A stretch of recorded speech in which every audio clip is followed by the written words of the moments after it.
যখন দুনিয়া থেকে বিদায় নেয়,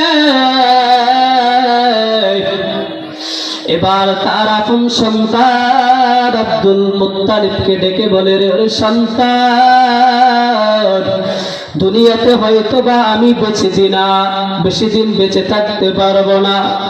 আমার কলিজার টুকরা নাতি মুহাম্মদ, এই মুহাম্মদকে তুমি দেখে শুনে রাখবে।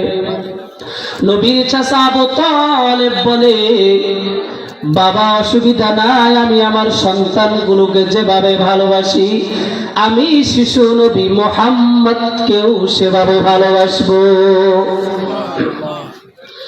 রসুলের বয়স যখন 8 হয়, এই 8 বছর থেকে নিয়ে 50 বছর পর্যন্ত, এই টানা 44 বছর পর্যন্ত রসুলের চাচা আবু তালেব রসুলের খেদমত করেছিলেন। কত বছর? সবাই বলেন কত বছর?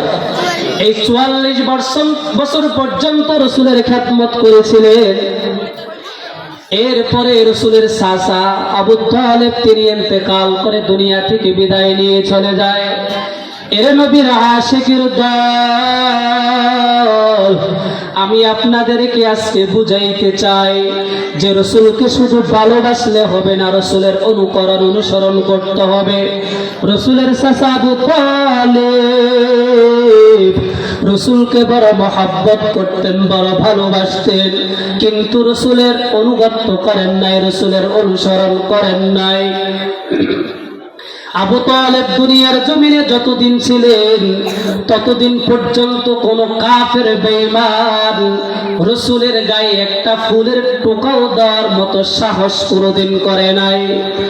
রহমাতুল লিল আলামিন তিনি কালিমার দাওয়াত দিয়া মানুষের কাছে কাছে যান। মক্কার কাফেররা আবু তালেবের কাছে এসে নালিশ দেও, আবু তালেব আপনার ভাতিজা কেন তাওহীদের দাওয়াত দেয়, কেন কালিমার দাওয়াত দেয়? চাচা আবু তালেব ভাতিজাকে ডাক দিয়া বলে, রে মুহাম্মদ, তাওহীদের দাওয়াতটা কি বন্ধ করা যায় না? কালিমার দাওয়াতটা কি বন্ধ করা যায় না? রহমাতুল লিল আলামিন বলে, চাচা যান, আপনি যদি সূর্যটাকে আমার এক হাতে এনে দেন, অপর হাতে যদি আপনি চন্দ্র এনে দেন, তবু সত্য আমি 1 সেকেন্ডের জন্য তাওহীদের দাওয়াত বন্ধ করতে পারবো না।